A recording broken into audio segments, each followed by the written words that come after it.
thank you all for taking your time out during this very busy festive season and coming for this press conference.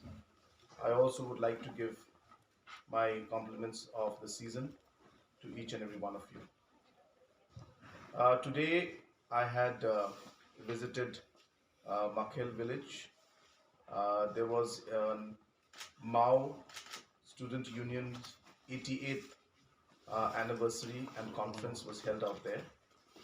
It was also a heritage conclave meant to promote and also to develop Makhel area as a heritage village from the aspect of uh, the Naga culture and the overall aspect of the entire tradition that and the history and significance that is attached with Makhel village.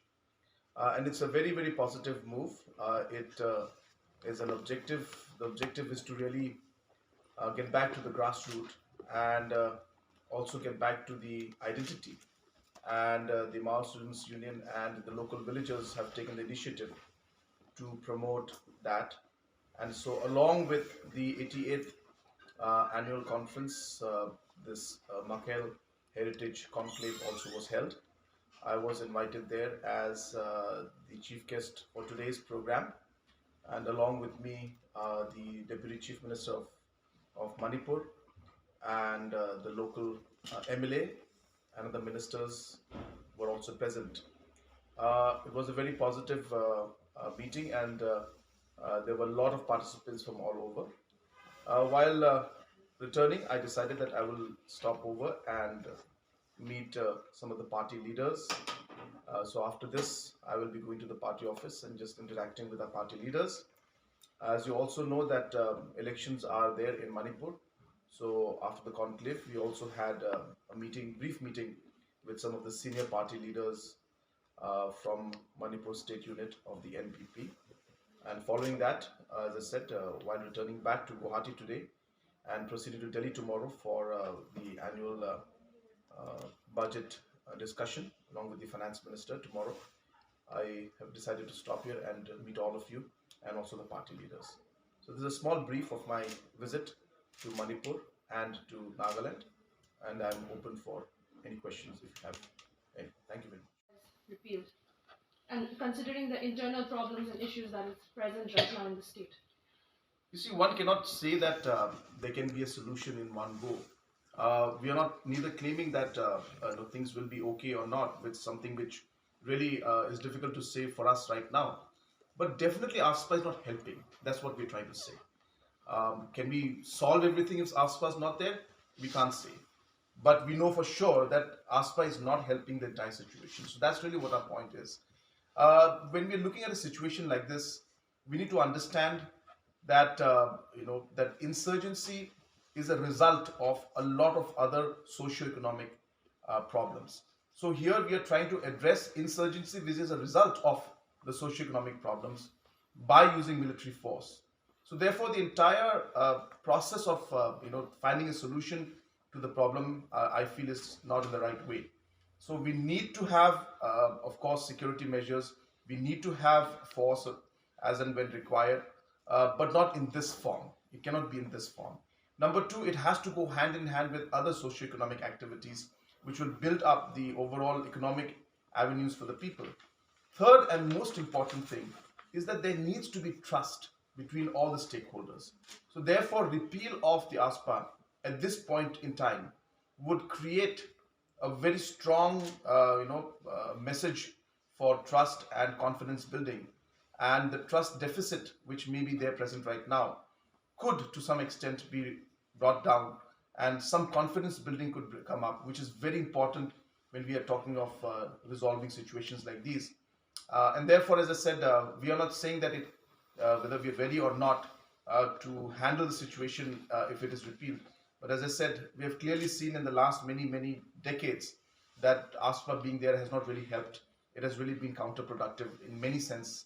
And as I said, it has something that has really aggravated the situation in a lot of cases. And the recent incident that happened is yet another example of that counterproductivity. going to make?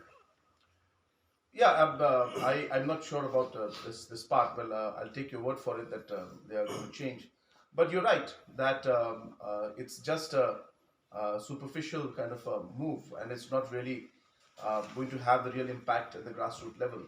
So for the real impact to be there, they will need to do something with the law in itself, not just by replacing the people. Replacing the people, yes, maybe a kind of a temporary measure just to cool down things and take out the way the people who could have been responsible for this. But as I said, in the long term, this will not be the solution. So you're absolutely right. We'll have to find another way, that is by repealing the law, and that's the only way to really move forward and build up the confidence among the people. They were not allowed to do so by the present government. So what do you have to say on that? Well, we don't know what the reasons were that the state government at that point did not allow. Maybe they were worried that there would be aggravation and the emotions may come out. So maybe the state government had that in mind. Really difficult to say about what really was the intention of the government. But the objective of the NPP was really to to appeal for peace and to ensure that we are there to be with the people in the time of need, and we wanted to show our support to them, and that's really what the objective of the party was when we went there, and that's what we did also. But I'm guessing that the state government was concerned that multiple visits by different political leaders could aggravate the situation, which sometimes is a concern. As I also run a government, so these are concerns that do come up when we look at law and order situation. So it could be, but as I said, what happened was not right. As I said, we were trying to only help, and we were only trying to meet the people who had been very affected by what had happened, and trying to show our support in whatever way possible. But as I said, state government might have had their reasons which are not not known to us. Last question from me. The Chief Minister of Nagaland and the Home Minister had gone to meet Amit Shah just very recently, but the civil society organizations, the Konyak Civil Society, expressed, they were displeased that not even a leader of any civil society organization was attending that meeting just to discuss the incident plus the repeal of AFSPA. So do you think that a civil society organization leader should also have been present, especially from Konyak area, to tell them the ground reality of exactly what happened? Well, the meeting was called at the level of the Home Minister of India, and the objective was to form the committee. That's what we could make out.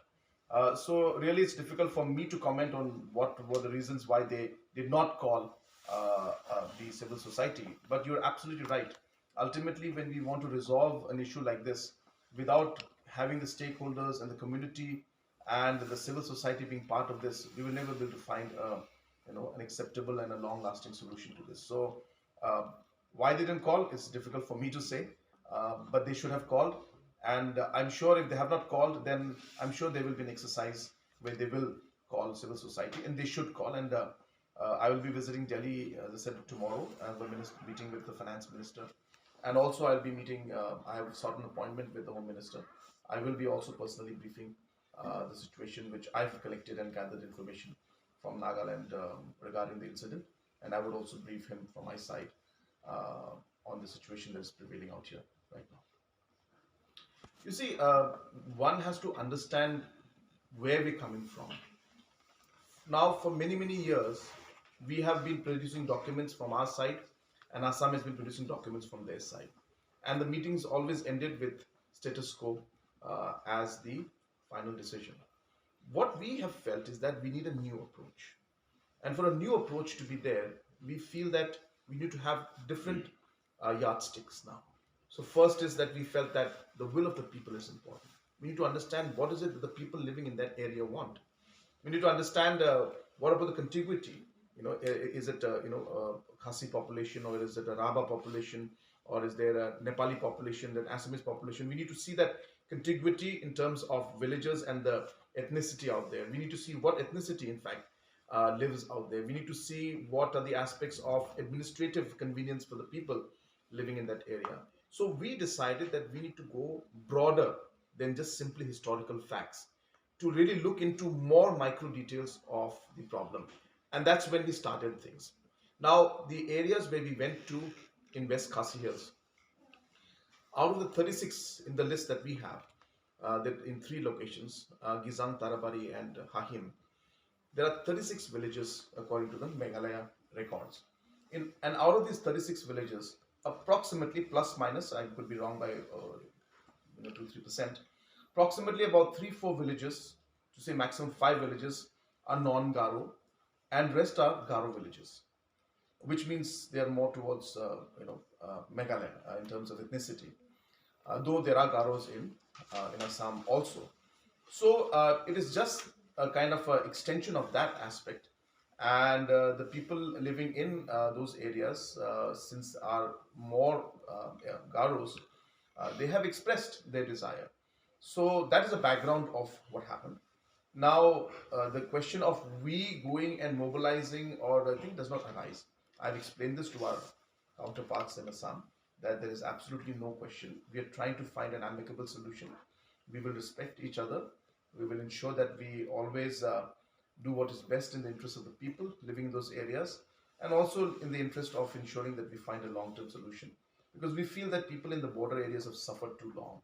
These kind of incidents have just unnecessarily created a lot of problem, and we strongly feel that out of the 12 areas of differences, Meghalaya and Assam will be able to come to some kind of a conclusion very soon on few of those areas, because we felt that there was unanimity in some of the areas, and we saw that we are both agreeing on certain areas, and there are certain areas which require a bit more discussion, but we will look into that as the time comes.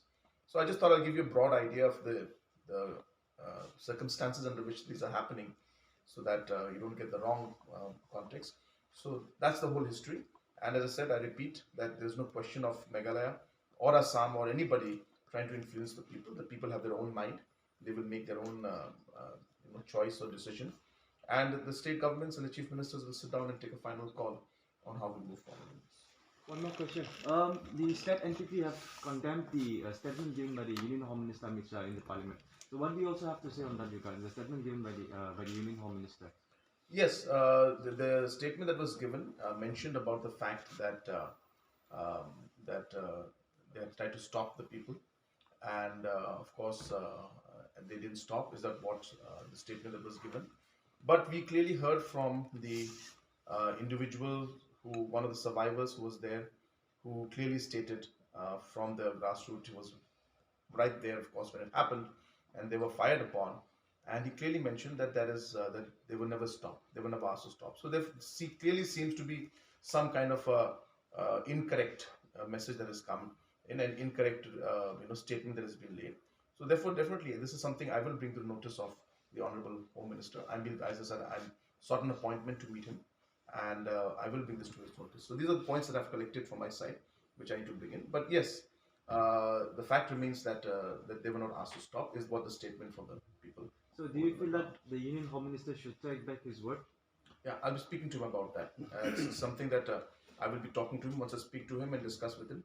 Then these are sensitive matters. One has to understand that we're dealing with the government of India, and this is a situation where we require to resolve the issue, or which is really the repeal of the ASPA. So we will take this in a manner that we can actually come to the right conclusion, and not try to create a situation where we are talking about one statement given by somebody and one statement given by somebody else. We need to understand that, as I said, that the goal is to get the ASPA removed. So what dialogue and discussion will help us to achieve that is what is important. So I'll be handling it at my level, and I'll be mentioning it to him and discuss with him on how we should, correct it, or make another statement about it. And I'll also hear from his side what he has to say, where the reports came from. So all these points, which I didn't want to mention, but since you mentioned it, these are things that I've collected from my side, and I'll be speaking to him when I meet him.